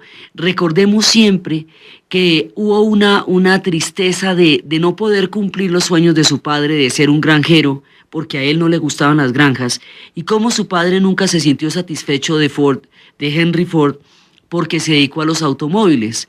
Una manera de alguna forma de pagar esta deuda o de hacer un reconocimiento a su padre, a quien de todas maneras quería muchísimo, fue desarrollar el tractor. Al desarrollar el tractor, ¿qué es el tractor? Es ponerle el motor a un arado, es eso, es ensamblar el arado a un motor y ponerle rueda. Entonces, todos estos granjeros tenían el sueño dorado de romper amarras con Europa, de venir a vivir su religión y su fe, muchos al comienzo, otros la comida, porque también fue por hambre que Europa se desocupó, primero por las guerras religiosas y luego por el hambre. El asunto era que esta frontera agrícola es lo que le da a Estados Unidos el contenido de la tierra de oportunidades, porque primero el tamaño geográfico de Europa no daba como para que se pudieran tener estos tamaños de propiedad y tanta gente pudiera tenerlos. Las propiedades, la tierra en Europa era escasa, era pequeña y estaba bastante concentrada y además estaba metida en unos conflictos muy grandes y no era fértil, no tiene, digamos, no hay el nivel de fertilidad que hay en las tierras del oeste, no era tan frecuente, había tierras que eran bastante áridas, bastante estériles. Entonces, esta calidad y esta cantidad de tierra es lo que constituye el mito de la tierra de las oportunidades. Por eso llegaban sin con qué bajarse para coger el ferry que los llevara a Boston. Llegaban millones de italianos, de suecos, de irlandeses. Diariamente llegaban de una manera vertiginosa pasando por la isla Ellis. Entonces, estos emigrantes que van a conquistar la tierra, todos son emigrantes, es decir, la población que se va a formar no es la población que habitó y vio nacer los cielos de América. Esa población fue exterminada. La que viene son todos estos emigrantes expulsados por guerra o por hambre de una Europa que en ese momento no era viable. Entonces llegan allá en penosas condiciones y trabajan la tierra duramente. Cuando se inventa el tractor, todos estos emigrantes que tienen en la tierra su mayor sueño van a encontrar un método de productividad tan importante que van a poder solucionar el problema de comida de los Estados Unidos. O sea, el crecimiento económico de los Estados Unidos se basa en su capacidad industrial, sí, se basa en el automóvil también, pero se basa en la capacidad alimenticia. Fue el solucionar el problema del agro lo que le dio a los Estados Unidos la base para un desarrollo relativamente homogéneo en la medida en que pudo satisfacer necesidades básicas de la población. El tractor revolucionó de tal manera el agro que la productividad no solamente alcanzaba para alimentar a los Estados Unidos, sino que alcanzaba para alimentar a muchos otros países. Y desde ahí en adelante y todavía ahora, Rusia, por ejemplo, ha dependido siempre de las importaciones de trigo de los Estados Unidos e incluso en la época más escabrosa de la Guerra Fría, un embargo de trigo era considerado por Rusia casi como una agresión igual que una bomba. Las ideas de lo que en ese momento estaban dando. Entonces, al crear el automóvil masificado y al comprender la estructura de la demanda, él desarrolló una teoría empresarial, desarrolló la teoría del consumidor, masificó el automóvil y cambió el paisaje de lo que sería de ahí en adelante la geografía de las carreteras y los caminos. Ford tiene un periodo de gran esplendor, que son estas primeras décadas del siglo XX. Entre el 10 y el 20 hasta los alboradas de los 30, es su época de mayor gloria, su época de mayor esplendor. Y con este cambio y estas transformaciones que él va a introducir en el paisaje a través de los caminos, con la idea, a través de las carreteras, con la idea de comunicar, de hacer posible el desplazamiento por ese inmenso país. Con esa idea, él va a desarrollar uno de sus proyectos más importantes, que es el automóvil, pero paralelo al proyecto del automóvil, va a haber otro proyecto igualmente trascendente, que va a generar otra revolución también en otro campo. Ese proyecto es el tractor, el Fordson, lo llamaría él. La idea del tractor es que durante milenios, desde los comienzos mismos de las civilizaciones, el hombre se vio atado a la yunta y a los bueyes para poder arar la tierra, en una labor dura, fatigosa, difícil. Entonces, la idea de Ford es hijo de granjero. Recordemos siempre que hubo una tristeza de no poder cumplir los sueños de su padre de ser un granjero, porque a él no le gustaban las granjas, y cómo su padre nunca se sintió satisfecho de Henry Ford, porque se dedicó a los automóviles. Una manera de alguna forma de pagar esta deuda o de hacer un reconocimiento a su padre, a quien de todas maneras quería muchísimo, fue desarrollar el tractor. Al desarrollar el tractor, ¿qué es el tractor? Es ponerle el motor a un arado. Es eso, es ensamblar el arado a un motor y ponerle ruedas, de manera que el hombre no vaya detrás de la yunta, sino adelante, y que lo que esté arando pues esté ahí incorporado a la movilización. Con el tractor se va a incrementar la producción agrícola hasta límites increíbles, y eso va a generar toda una revolución en la agricultura. Estados Unidos, es importante recordarlo, se hizo sobre la base de la frontera abierta. Cuando llegaron las migraciones de finales del siglo pasado, la idea era que había una frontera ilimitada, una frontera que costó el exterminio de todos los pueblos de la pradera, el fin de las civilizaciones indias que habían conocido la vida. Vamos, hay muchos experimentos en su vida. Otro día le da porque la gente debe comer cosas sanas. Entonces prohíbe el tabaco en su fábrica, prohíbe el alcohol en su fábrica y hace experimentos con coliflores y lechugas, y todo el mundo en la fábrica tiene que comer coliflores y lechugas porque él dijo. Entonces también, digamos, tenía una serie de excentricidades en el sentido de querer hacer de todo el mundo lo que él consideraba bueno y querer manejar como un patriarca una fábrica. O sea, en el ocaso de su vida, él se convierte en el patriarca de la industria, cuando la industria ya no tenía patriarcas, cuando la General Motors ya había desarrollado la diversificación de los productos, cuando la teoría empresarial ya había desarrollado la diferencia entre control y propiedad, y eso había llevado a la creación de departamentos de ventas, departamentos de materiales, departamentos de suministros, y esos departamentos se alimentaban de una competencia grandísima que hacía que unos y otros, a través de un proceso bastante canibalesco, desarrollaran más utilidades. Y esa creación de las corporaciones también hizo que los sueños como tal no fueran importantes. Lo importante eran los resultados en términos de rentabilidad, con un carácter gerencial y no con un carácter personal, de ver reflejado en el producto mi propio ser y mi propio anhelo.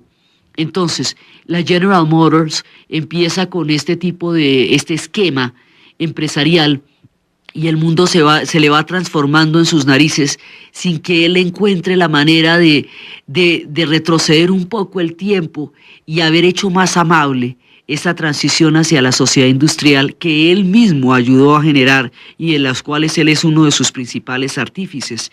Entonces, la guerra lo va a ensombrecer, porque para él no era el motivo, digamos, de patriotismo que era para los otros. La política lo va a desengañar, además porque él era una persona de una formación en términos culturales muy escasa, porque toda la vida estuvo metida entre los talleres, pues el tipo lo que sabía era de pernos y de tornillos. Entonces decía cada cosa. Cuando lo entrevistaban, daba unas declaraciones que permitían que todo el mundo hiciera las mofas más grandes de él, cuando él simplemente era un hombre pragmático metido en lo suyo. Tuvo épocas, por ejemplo, él no sabía ni conocía el acervo del pueblo judío. 2 o 3 problemas que tuvo con algún socio de origen judío, y daba declaraciones que sin que esa fuera su intención aparecían como antisemitas. Entonces, por ejemplo, en la Metro Golden Mayer nunca entró un Ford, estuvo vetado el Ford T de todas las películas de Hollywood por un montón de tiempo porque se le acusaba de antisemita. Él no sabía ni qué tía con los trabajadores, entonces siempre existía la anécdota de que si llegó un señor y le dijo que cómo se tenía que usar eso, ese era el señor Ford.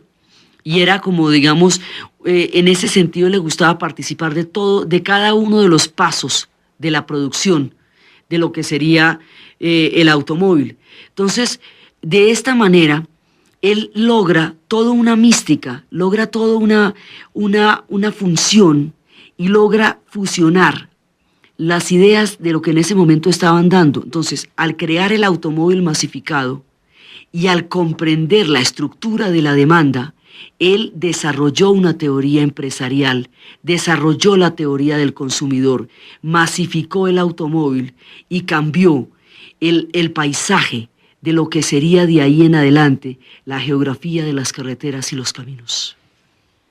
Ford tiene un periodo de gran esplendor, que son estas primeras décadas del siglo XX. Entre el 10 y el 20 hasta los alboradas de los 30, es su época de mayor gloria, su época de mayor esplendor. Y con este cambio y estas transformaciones que él va a introducir en el paisaje a través de los caminos, con la idea, a través de las carreteras, con la idea de comunicar, de hacer posible el desplazamiento por ese inmenso país. Con esa idea, él va a desarrollar uno de sus proyectos más importantes, que es el automóvil, pero paralelo al proyecto del automóvil, va a haber otro proyecto igualmente trascendente, que va a generar otra revolución también en otro campo. Ese proyecto es el tractor, el Fordson, lo llamaría él. La idea del tractor es que durante milenios, desde los comienzos mismos de las civilizaciones, el hombre se vio atado a la yunta y a los bueyes para poder arar la tierra, en una labor dura, fatigosa, difícil. Entonces, la idea de Ford es hijo de granjero. Recordemos siempre que hubo una tristeza de no poder cumplir los sueños de su padre de ser un granjero, porque a él no le gustaban las granjas, y cómo su padre nunca se sintió satisfecho de Henry Ford, porque se dedicó a los automóviles. Una manera de alguna forma de pagar esta deuda o de hacer un reconocimiento a su padre, a quien de todas maneras quería muchísimo, fue desarrollar el tractor. Al desarrollar el tractor, ¿qué es el tractor? Es ponerle el motor a un arado. Es eso, es ensamblar el arado a un motor y ponerle ruedas, de manera que el hombre no vaya detrás de la yunta, sino adelante, y que lo que esté arando pues esté ahí incorporado a la movilización. Con el tractor se va a incrementar la producción agrícola hasta límites increíbles, y eso que van a poder solucionar el problema de comida de los Estados Unidos. O sea, el crecimiento económico de los Estados Unidos se basa en su capacidad industrial, sí, se basa en el automóvil también, pero se basa en la capacidad alimenticia. Fue el solucionar el problema del agro lo que le dio a los Estados Unidos la base para un desarrollo relativamente homogéneo en la medida en que pudo satisfacer necesidades básicas de la población. El tractor revolucionó de tal manera el agro que la productividad no solamente alcanzaba para alimentar a los Estados Unidos, sino que alcanzaba para alimentar a muchos otros países. Y desde ahí en adelante y todavía ahora, Rusia, por ejemplo, ha dependido siempre de las importaciones de trigo de los Estados Unidos, e incluso en la época más escabrosa de la Guerra Fría, un embargo de trigo era considerado por Rusia casi como una agresión igual que una bomba atómica, porque era condenarlos al hambre. El problema que Rusia no resolvió, porque Rusia lo que hizo fue destruir el campesinado para asimilarlo a un proyecto industrial a través de la colectivización forzosa. Y eso hizo que el campesinado como clase social desapareciera y no pudiera, y que la productividad de la tierra quedara vacía, no hubiera quien se ocupara de eso.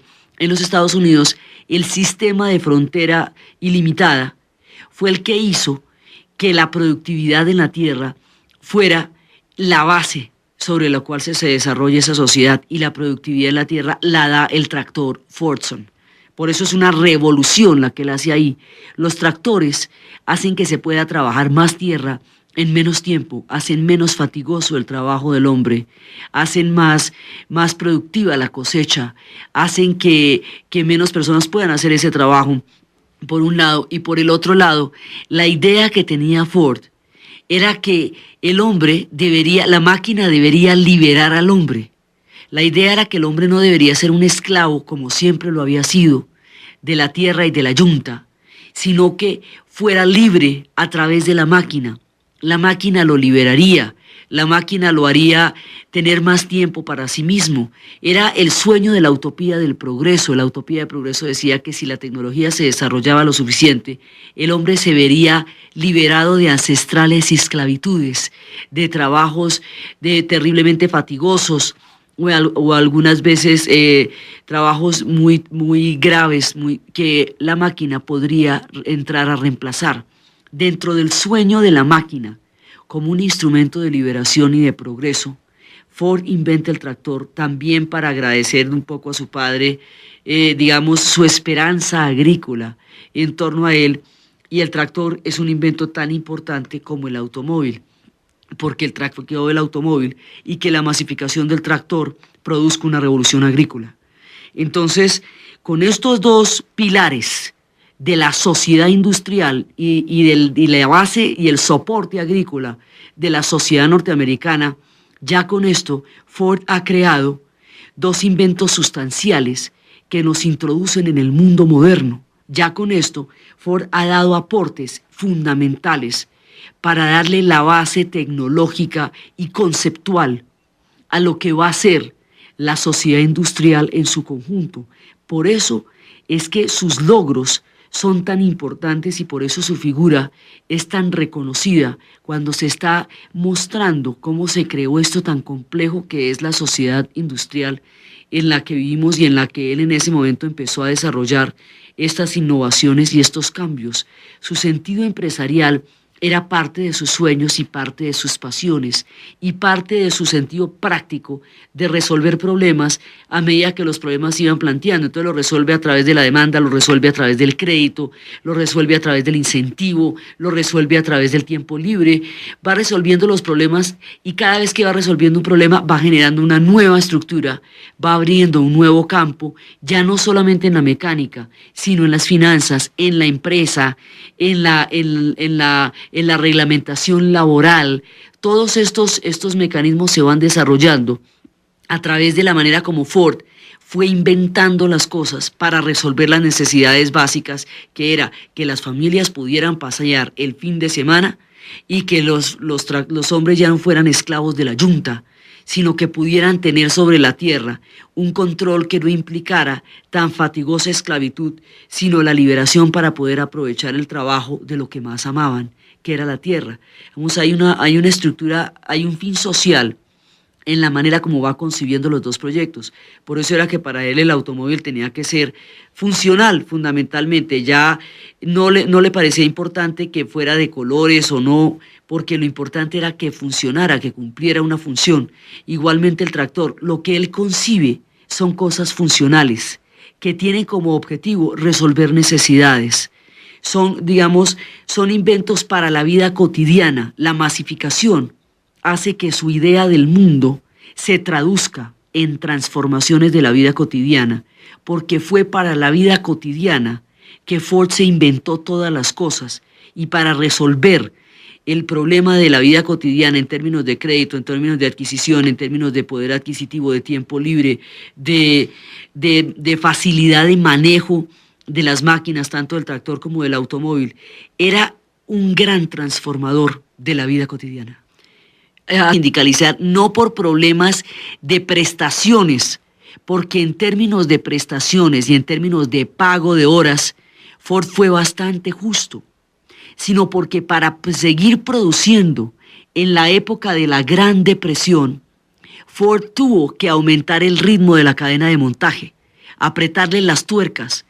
Al aumentar el ritmo de la cadena de montaje, el trabajo se volvió infernal, y esa es la parodia que muestran en tiempos modernos Charles Chaplin, cuando sale completamente atontado de estar trabajando todo el día en poner botones y ve a una mujer con 2 botones en la blusa y se los intenta atornillar porque no ha visto sino botones.